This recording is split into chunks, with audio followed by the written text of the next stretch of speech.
Good. And as you all are aware, we record so that we can make our recording available to our membership on our website. So are always happy and excited to be able to share the things that our local chapter of NFBPA is involved in, National Forum for Black Public Administrators. And so I say welcome to all of you for our January 2022. It's hard to believe we've turned the calendar on another year, and that we are moving forward with some new and exciting things. Our president has been a little under the weather, and so she asked if I would moderate today's session. I am, of course, Ralphetta Aker. I am serving currently as the vice president of the local chapter, and I'm pleased to be serving in that capacity. And so we wish Carla all the best as she is on the road to recuperation, and hope that you have all been able to remain safe and healthy during this past holiday season. And we will continue in that process. So if we can advance and move on to the next slide.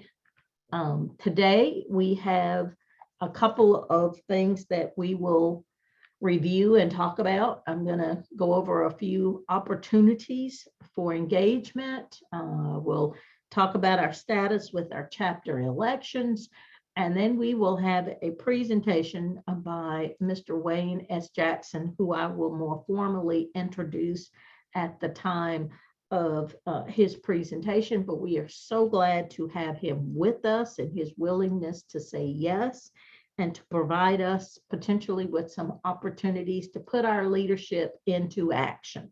And so with that, let's talk about what opportunities are out there for us as members of the Mid-Florida chapter. We have, of course, an executive committee, a team of persons who have said yes to opportunities. The Mid-Florida chapter has 5 standing committees. The Finance Committee, which of course is led by Kiana Martin. And if you are one who is interested in budgeting, interested in chapter finances, and have a skill set, then I know we would welcome your joining the Finance Committee. Our Program Committee, I currently chair with a very good group of persons, a team, Yolanda Triplett and Jaleesa Harris, Bernice,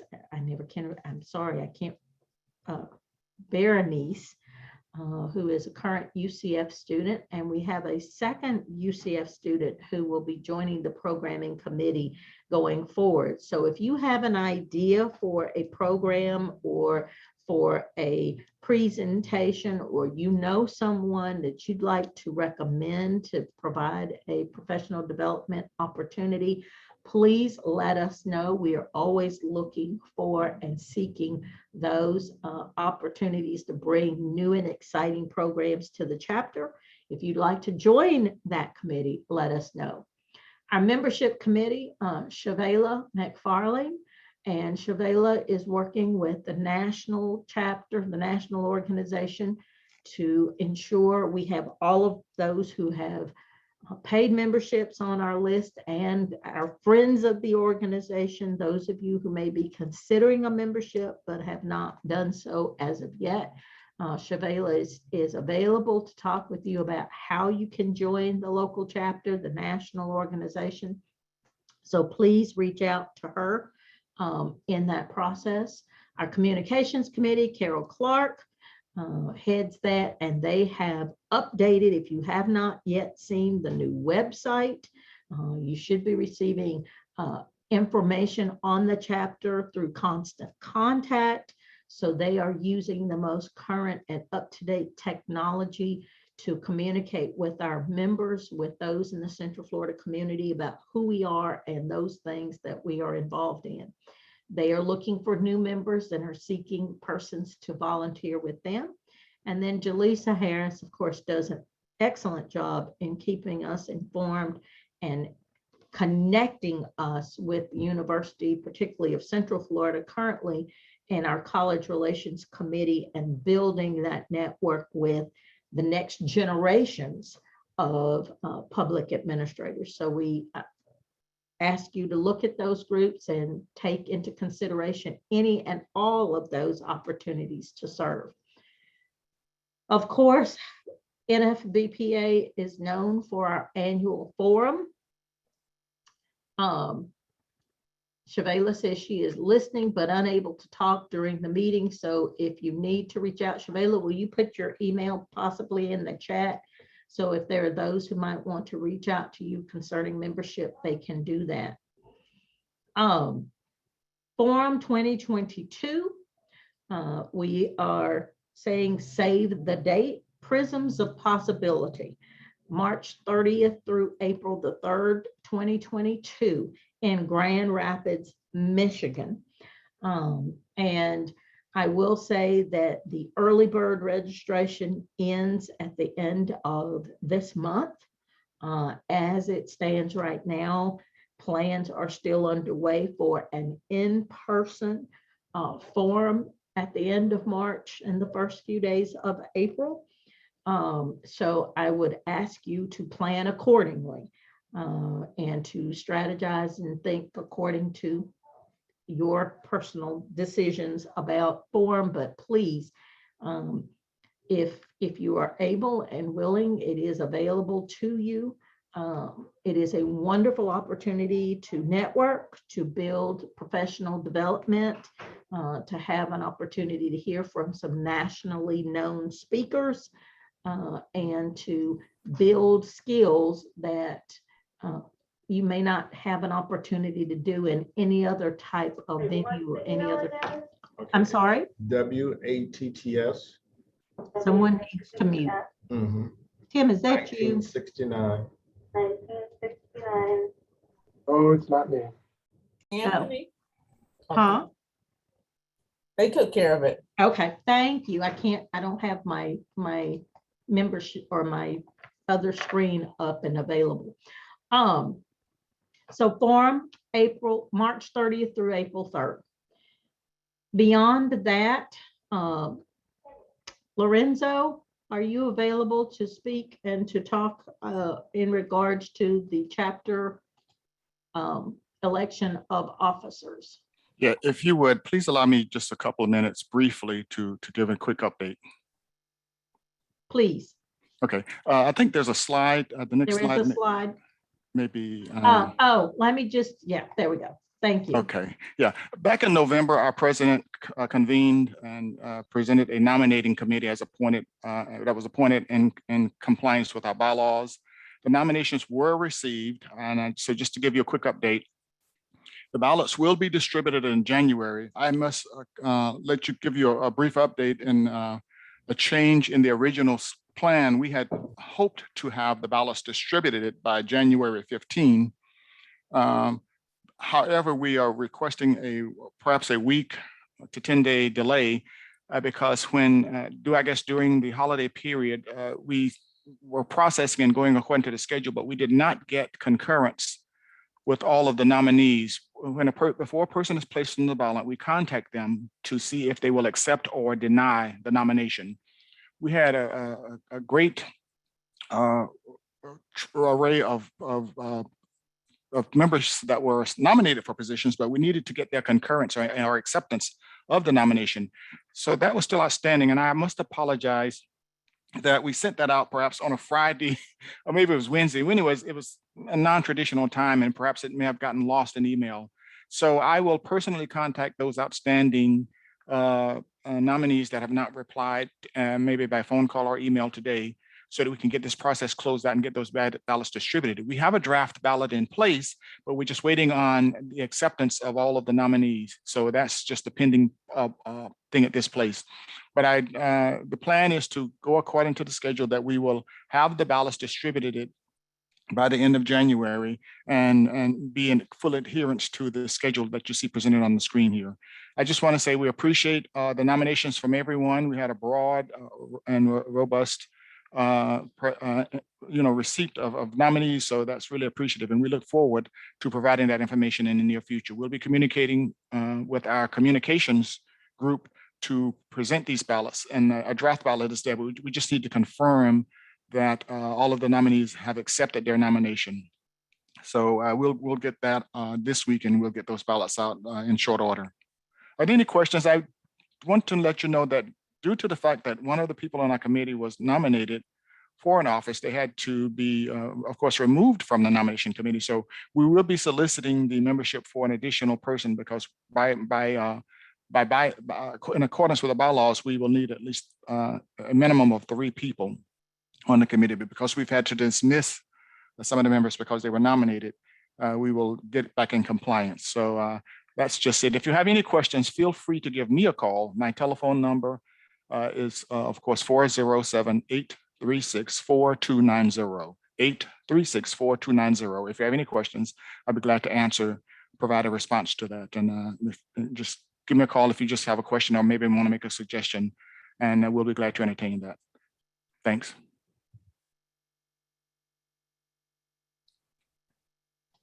Well, thank you, Lorenzo. And of course, Lorenzo is our immediate past president. And we, again, thank him for his continued service to the Mid-Florida chapter by accepting the responsibilities for chairing the nominating committee. And we thank you for your work and your committee's work in that process. And with that, are there any questions regarding the nomination process, concerning the bylaws, or any of the information that has been shared thus far concerning committee membership, etc.? I will say that to serve on a committee, you do not necessarily have to be a member of the organization. You can come in and work with us and get to know us, and then decide that you'd like to join and potentially move into one of the elected positions through that process. So lack of membership does not mean lack of ability to serve, and we are welcoming and open to any and all who desire to share in this process as we go forward. So, seeing no hands or hearing nothing from anyone on that, I will say that the scholarship opportunities, the deadlines, as far as I know, were as of Monday. I don't know if we had any students submit scholarship posters or the other opportunities to participate in the forum process. So we'll follow up on that as we move closer to the dates for forum in March. So we're good there, Ms. Jaleesa. Thank you. And so with that, I would like to take this time to introduce our speaker, our presenter for the day. And we have with us today Wayne S. Jackson, who is currently the director of the Multicultural Academic and Support Service Program at the University of Central Florida, which is a large title for a large job. He provides academic support for more than 30,000 multicultural and first-generation students at the UCF campus. During his tenure at UCF, Mr. Jackson has received the 2016 and 2020 NASPA Excellence Award, the 2012 SDS Team of the Year, the 2014 SDS Community Connection Award, and the 2019 SDS Outstanding Collaborative Effort Award, and the 2010 NAGADA Outstanding Institutional Advising Program Certificate of Merit for his leadership in directing the department's summer bridge program called SOAR, which stands for Seizing Opportunities for Achievement and Retention. Mr. Jackson is also the 2003 winner of the Noel Levitz Retention Excellence Award for his work in directing the Minority Mentoring Program at the College of New Jersey. Mr. Jackson is co-founder of Jackson Davis Educational Consulting, a company that helps colleges and universities increase their retention and graduation rates of underrepresented students.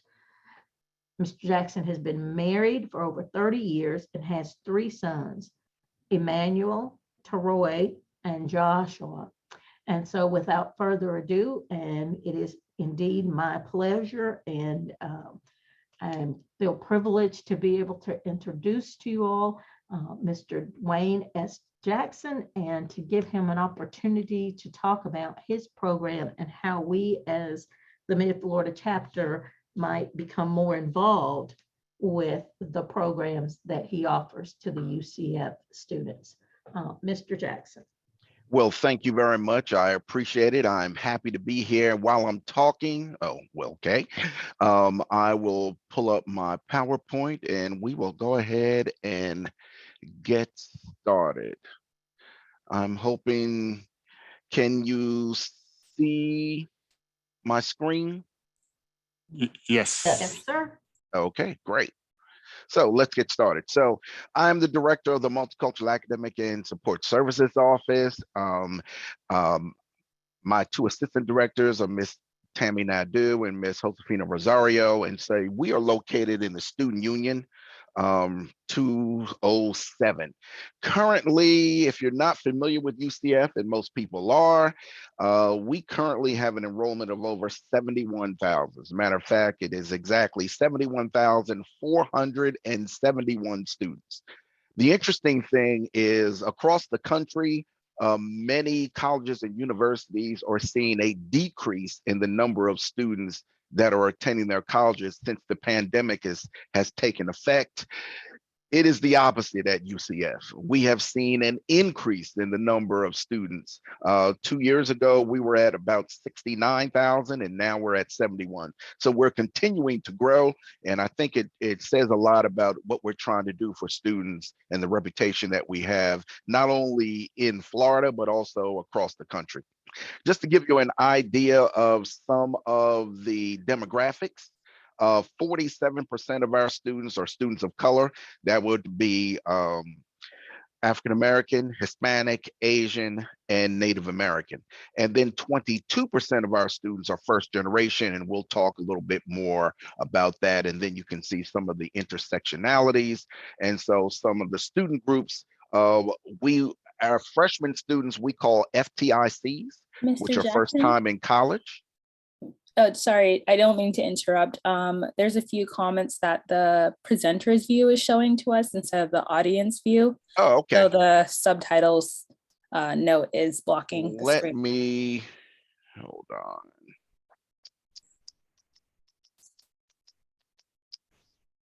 on. I think you may have to just switch screens if you're using multiple screens. Yeah. And of course, I'm having all kinds of problems. You can go up to display settings at the top of your screen. Yes. Okay, is that better? Yes, thank you. All right. So let me move back some. Thank you for making me aware of that. So as I was saying, our student groups are first time in college, which would be FTICs. And so then we also have transfer students. Now, a good portion of our growth is transfer students. We probably bring about 6,000, somewhere between 6,000 and 7,000 freshman students a year, but we will bring anywhere from 10 to 12,000 transfer students. So a large portion of our student population are transfer students.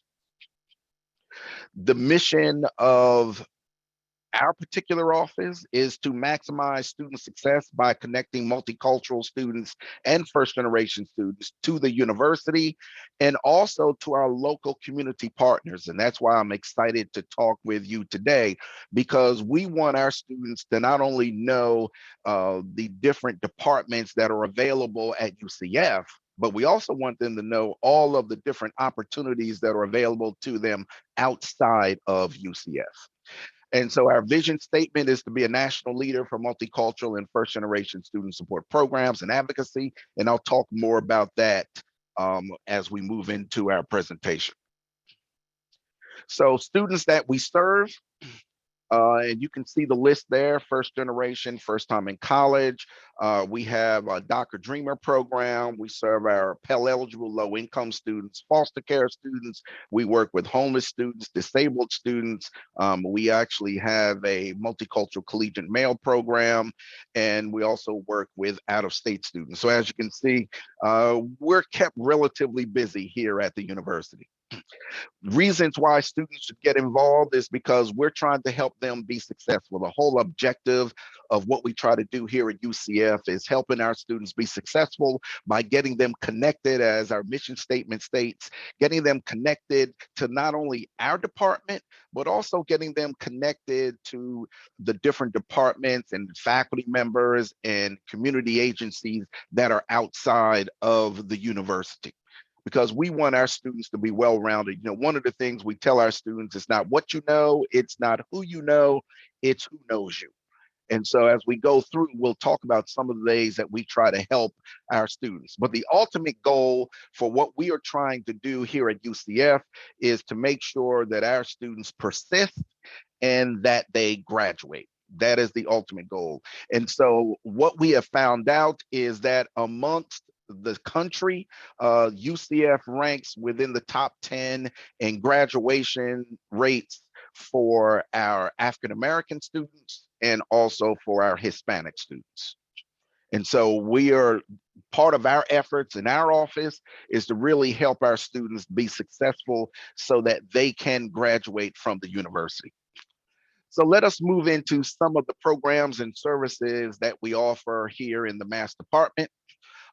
We have the first generation program, our brother to brother program, which works with multicultural and first generation males. We have the sister to sister program that works with multicultural and first generation females.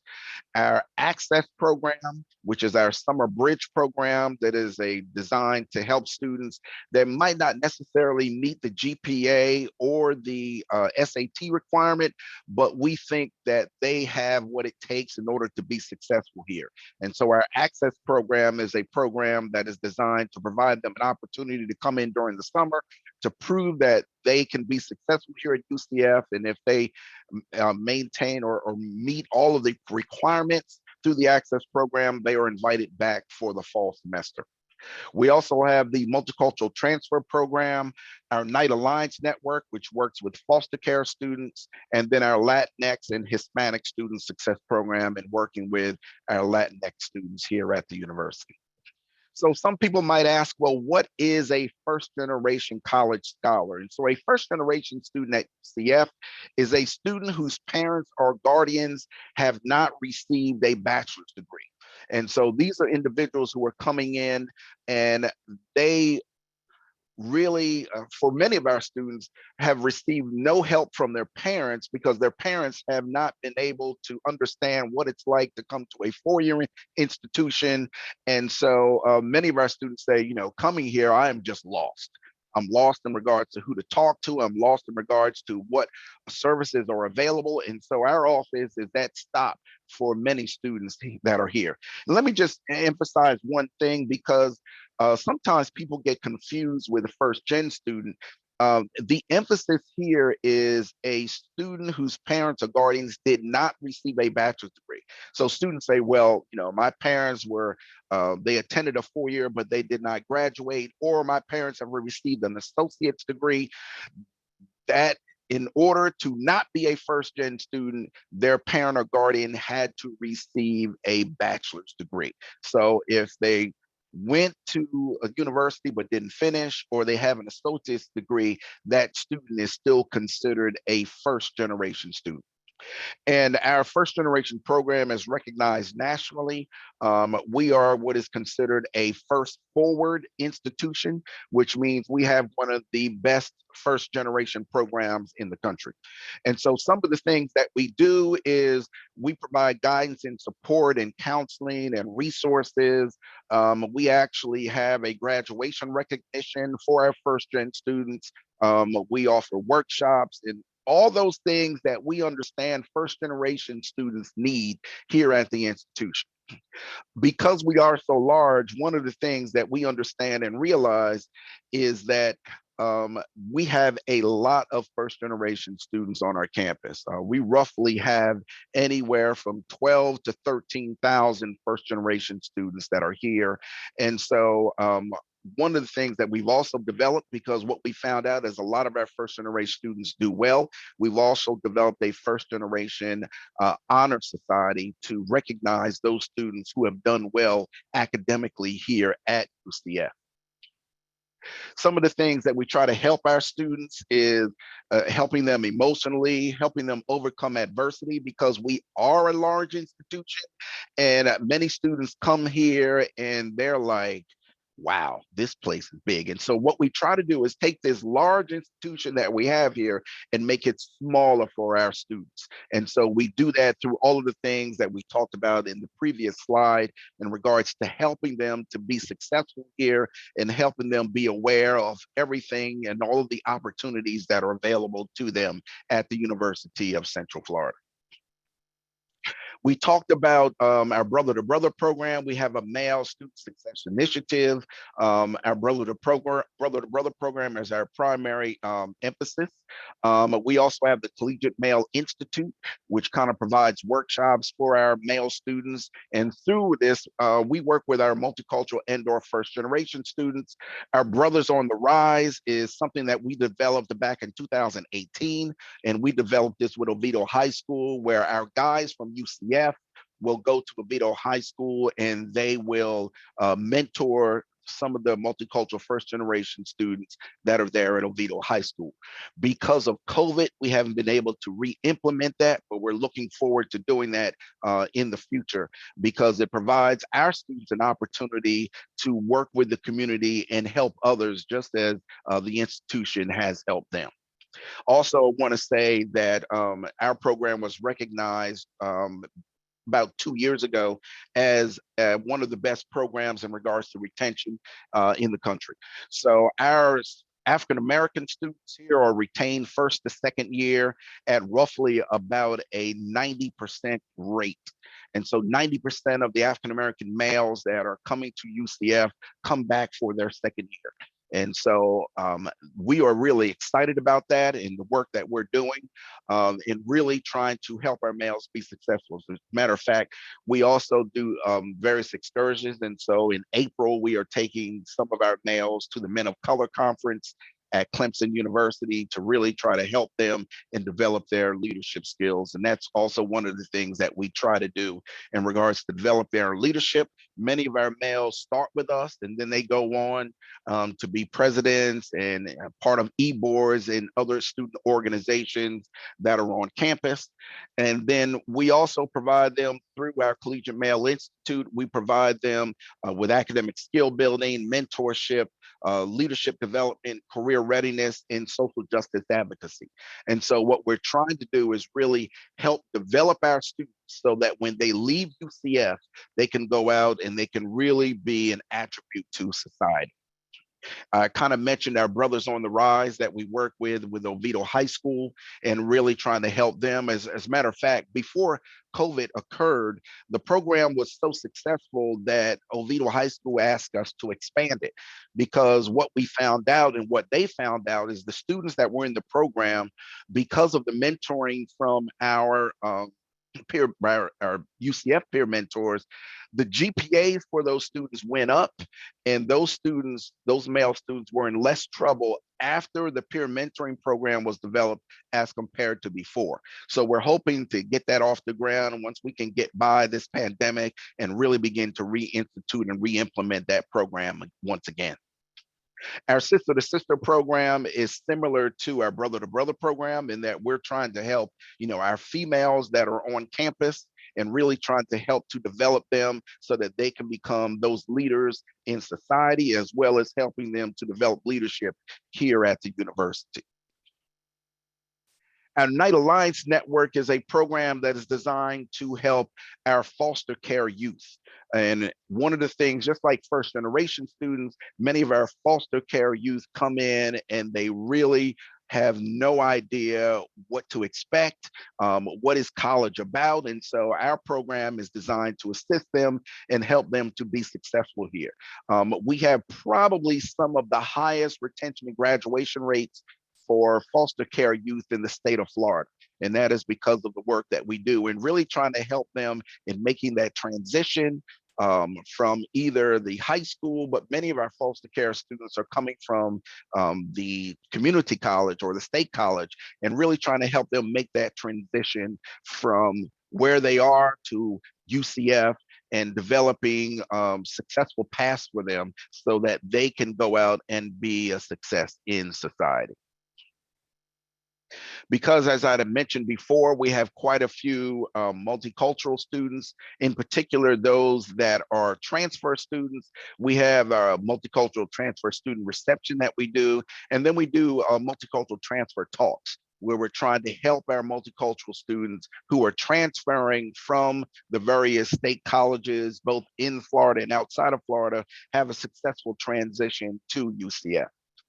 And of course, because we have a large transfer or Latino student population, as a matter of fact, we are considered a Hispanic student institution, an HSI, which means over 25% of our students are Hispanic students on the campus. And so we do specific programming just for them in regards to helping them get acclimated to UCF, as well as helping them be successful academically as well as career-wise. Some of the services that we offer, peer mentoring, we have, as I mentioned before, we work with our DACA Dreamers, those students who are here, but they aren't citizens of UCF or citizens of the United States. And so we help work with them to get them situated here at the university. We do various academic success workshops, schedule planning, student advocacy. We offer scholarships to our students when money is available. And then we do various cultural enhancement workshops. And then for our students of color who do not live in Florida, because if they don't live in Florida, they pay additional fees. We try to offset those fees and helping them financially through our non-Florida fee waiver program. As I mentioned before, we work with our DACA Dreamers and also our TPS students. And so really trying to help those students be successful here. Some of those students who are Dreamer students are receiving scholarships from the Dream Foundation, but some of our DACA and TPS students are not receiving any financial assistance at all. So we try to help them from that standpoint when we can, making them aware of finances that might be available or scholarships and grants that might be available for them, and just really letting them know that they have a home here at UCF. One of the things that maybe your organization can get involved with, and one of the things that we do at the beginning of the year, is our Mass Student Success Conference. And our Mass Student Success Conference is designed to assist our first time in college students and our transfer students who are new to UCF and helping them make that transition from wherever they were, either in high school or whether they were in a transfer institution, to the University of Central Florida. And so we invite guest speakers to come in to be keynoters, to do workshops, to do all different types of things. And we network, provide our students the opportunity to network with individuals that are faculty, because we understand how big this institution is. And so if we can provide them with an opportunity to get to meet other students as well as getting to meet individuals from the community, as well as faculty and staff here at the institution, then we know that most of our students will then be successful. And so what we have found out is that over 90% of our students persist. Those students who attend this conference persist, and it leads them eventually into graduation, which is what we're trying to do. I mean, we know that the bachelor's degree or a degree is very important to students in this country. And so if students can graduate with a bachelor's degree, we know that that is going to assist them financially here and in the United States.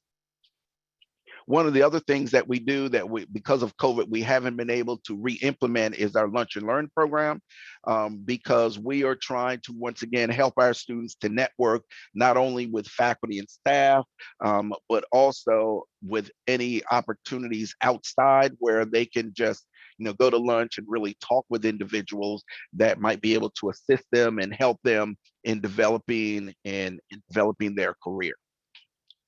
We have various scholarships that are available, scholarships for students who are transferring, as well as scholarships that are available through the MASS program. And then I had also talked about our non-Florida resident fee waiver. So students can get involved in a variety of ways, but these are some of the ways that you could probably assist us, and we can talk about this at the end of the presentation, where you might be able to come in and do workshops either for our sister program, our first generation program, our brother to brother program. We also have our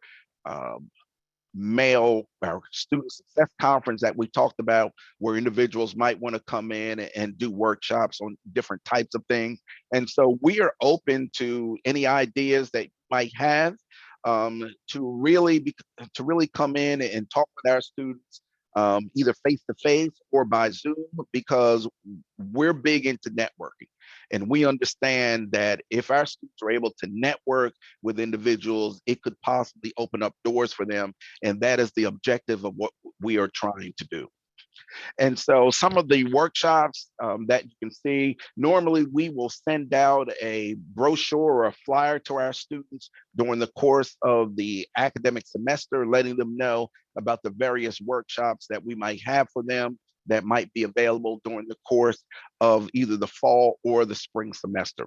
And so this gives you an idea of some of the things that we have done in the fall. Currently, I think our workshop series is out now, but definitely for the future, for those individuals who like doing this and like talking with college students, we are definitely welcome you to come and meet with you. And it doesn't have to be a one-on-one workshop. We have done panel sessions. As a matter of fact, we just did a panel session last semester with our intelligence department here, and we invited representatives from the CIA, the FBI, the National Office of Defense, to come and talk with our students about opportunities that might be there for them in those particular areas. And so once again, just the opportunity for our students to get to meet you and get to know you is something that we are definitely really interested in. And so you can contact me through my email address here, wayne.jackson@ucf.edu. Definitely interested from hearing from you and seeing how we might be able to collaborate in the future. And then last and foremost, as I said before, the objective of what we're trying to do here is trying to help our students graduate from this institution so that they can go out and be a force in our society today. And so I'll open it up for any questions that you might have, and I'll stop my share and I'll open up for any questions. Well, I first of all want to say on behalf of the chapter, thank you so much for this presentation. I have a couple of questions and some questions that were placed in the chat. And of course, one of the key questions, I guess two key questions, is of course about opportunities for our members, the Mid-Florida chapter of the NFBPA, to engage with your program and with the students there at UCF.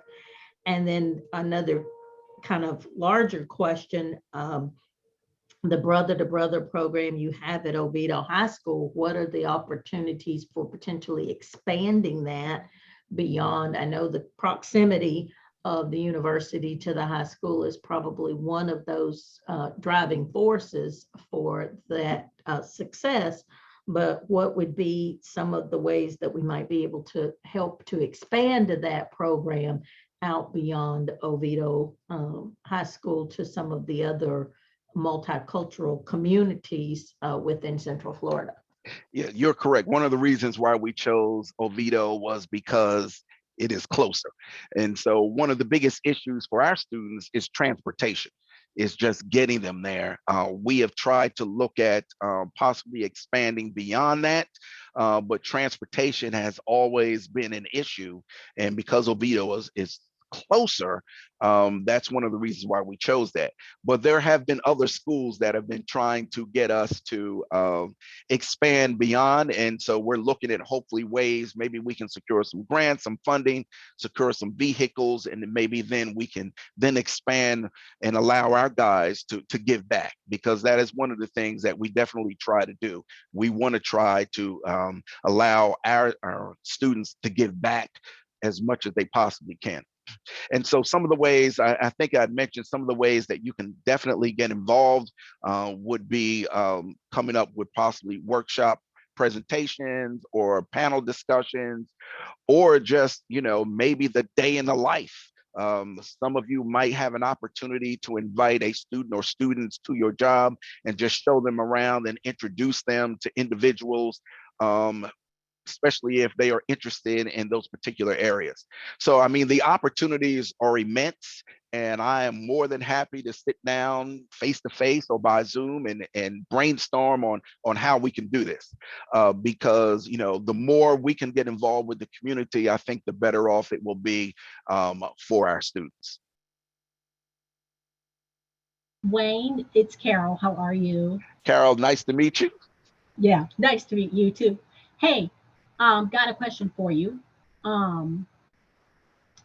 You threw me off with that nice to meet you. But anyway, I know I did. I've got an idea for you and Okay. our chapter. I'd like to run it by the chapter first, and I'll get back to you on it. But I think it will be a way for us to give, to come out and work with the students. Excellent. Kind of maybe an hour or two spending on campus and meeting with them. But I'll run it by the chapter, and then we'll get back to you. Okay. Okay, sounds good. Carol, that's excellent. I think there may be, I've written down a couple of things, so we will engage in some conversation as a chapter going forward. And if there are members, I know there was some question about Apopka High School and I know. Jones High School. Jones High School. Some of us are in Ocoee and Sanford, and so There are a lot of them. As a matter of fact, one of the things that I'm on a committee now that we're doing what is it that we call it? Basically, we're going to be all day at Jones High School. And so we'll probably bring some of our guys. UCF is just coming in and they're just kind of taking over for the day. And so, but yeah, I know there are a lot of high schools out there, and many of them have called us, especially as they have talked about, if they've heard about the success at Oviedo High School. And so we're looking into that, and hopefully we'll be able to expand sometime in the future. and I would love to know some more too about the Men of Color Conference that you're taking some of your students from UCF to at Clemson, and how there might be a way for, I don't know, sponsorship or something along that line. Well, at UCF, we don't turn down sponsorships. So if there's an opportunity to assist, we will definitely accept it. But that is a conference that we have gone to probably now for like 3 years. And one of the things that I try to do with our students is I try to broaden their horizons, try to expand just them being in Florida. And so this conference is one of the conferences that we've taken students to. There was another conference out in Ohio that another Men of Color conference we've taken students to. We've also taken students to the National Conference on Race and Ethnicity.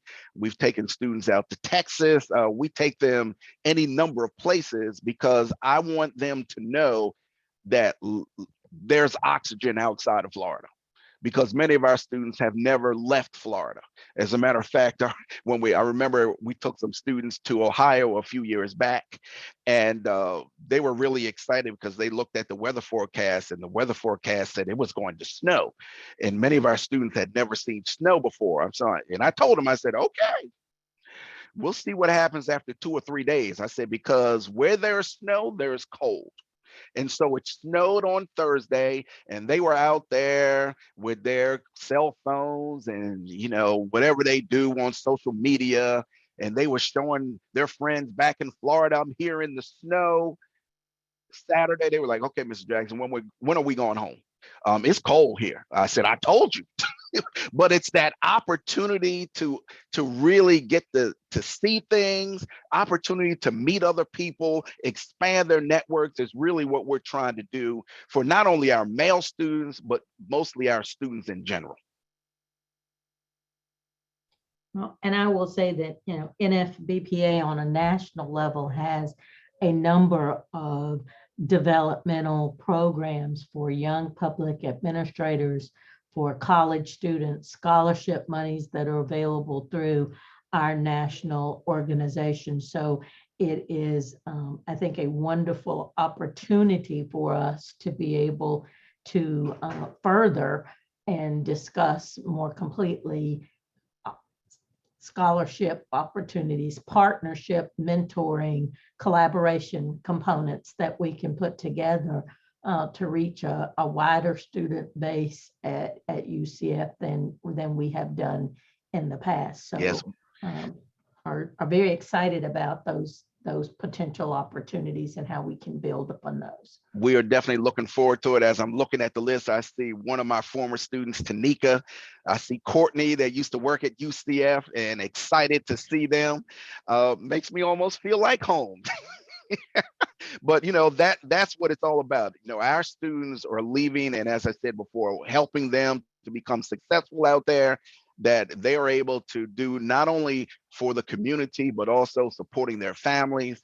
And that's the objective that we are trying to do here through the Mass Office, really trying to develop them so that when they get out there, they are successes like Tanika and Courtney. And I just have to mirror that. I was so excited to see your name on the flyer. Mr. Jackson, I used to be in your office almost every other day, and his energy is still matched. I'm not going to say how old I am now, but the energy is still matched, and he means what he says. He really did just help get connected. I was one of those first generation students, and just giving a place for us to come and feel comfortable to be able to talk through the situations we're going through was more than enough for me. So thank you so much. And I'm glad to see you're still out there hitting the pavement hard. So I'm still out here. Glad to see you as always. Courtney, good to see you.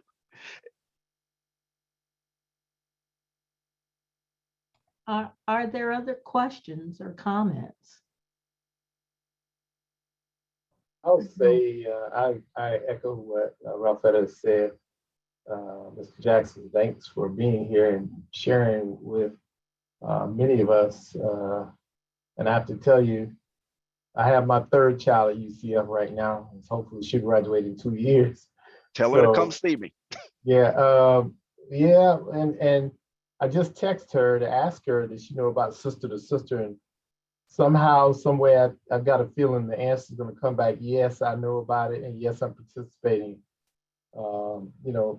Dads don't always know everything that children are involved in college, but that's okay.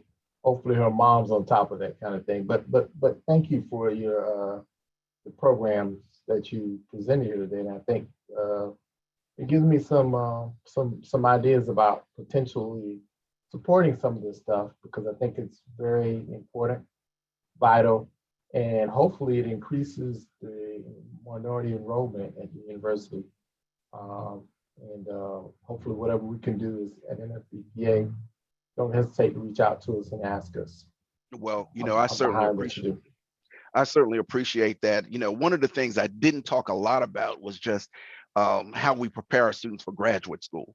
And so, one of the things we try to help our students to understand is that if they follow the route that we're trying to give them, in many cases, not in all cases, a lot of our students are going to graduate school on full rides. I mean, they're going to graduate school and they're not paying anything. I'm so excited for one of our students who was a first generation student, and she is in law school, but she's in law school on a full ride. That doesn't happen much. And so she's in a state she doesn't want to be in because she's down in Mississippi. But I told her, listen, $100,000 in debt or zero, you go to Mississippi. And so she's down in Mississippi, and she is enjoying it. She is having a great time and she's learning a lot. So not only are we trying to help them from, a career standpoint, but we're also trying to develop them so that these colleges and universities across the country will accept them, and they can go and get money to go to graduate school.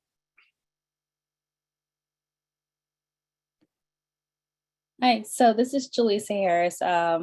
Ralph introduced me a little bit earlier. I work with the university relations aspect of our chapter, but on a personal note, I do want to say that I think it's great what UCF is doing. I've definitely witnessed kind of like that long-term effect of people who are coming into major universities for the first time and perhaps don't have that support as a first generation student. I went to University of Florida for undergrad, but I went to UCF for grad school. And I think back to my time at Florida, where we had so many students that came under President Machin's Opportunity Scholars Program for first generation students. And so many of our Black students did not graduate from University of Florida. And I see that even now, I am almost 9 years out of undergrad and like seeing students who I went to school with just now, finally graduating. So I think it's really important to have those systems in place. And I'm really happy to see universities making more intentional strides and giving that support. Well, I will admit I come from an HBCU background. I am a graduate of Norfolk State. And so all of the things that they did back then is what I'm trying to bring to UCF now. And I'm sure we have individuals that graduated from Florida A&M, so you know exactly what I'm talking about in regards to it is a difference. And so, if we can help our students of color feel like they have a home, feel like they have a place, because that's what I received at Norfolk State. One of my sons went to Florida A&M. He felt the same thing. And so that's what we're trying to bring here to UCF. Thank you. Thank you.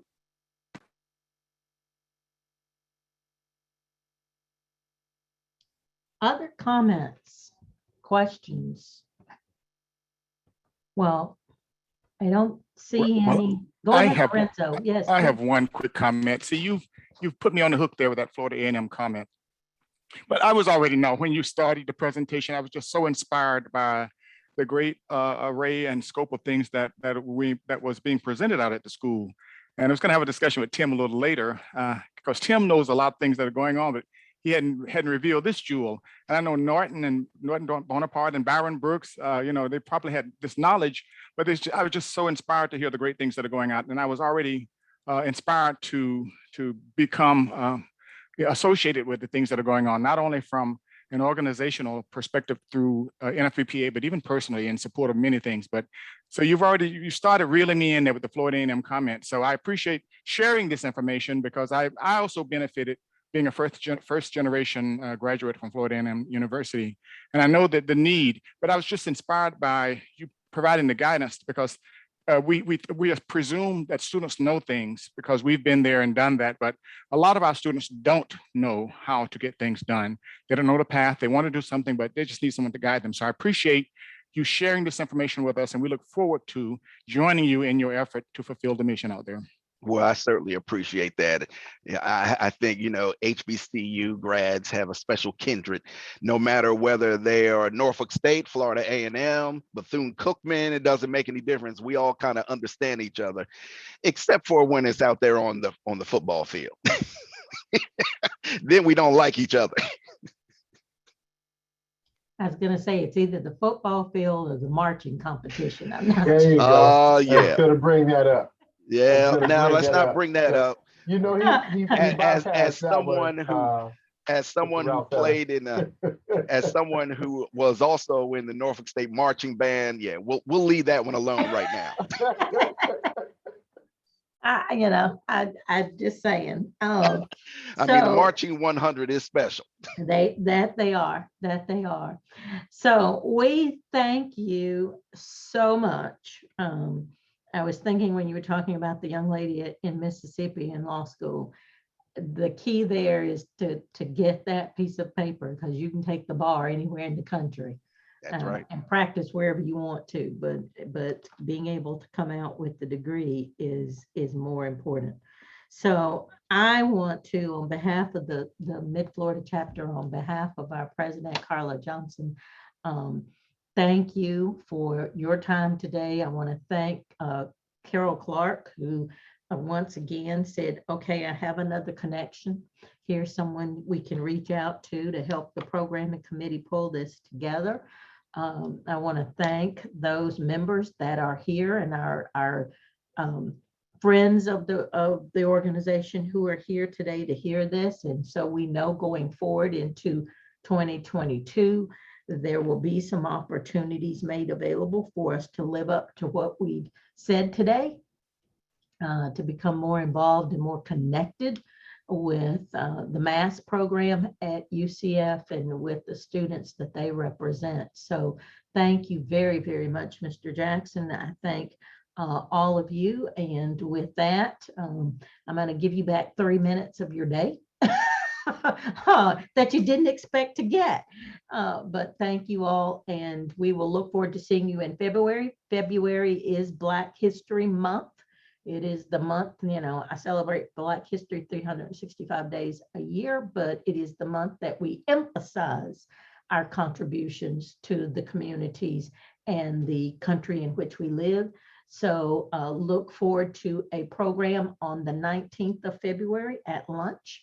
And we're going to try and stick with this year's theme, African American wellness and health and wellness. And so we will be focusing in on that topic. February is also Heart Health Month. So just know that in all of this, we need to do what's right for our mind, body, and spirit. So I look forward to seeing you all in February, and take care until then. Thank you. Thank you all. Take care.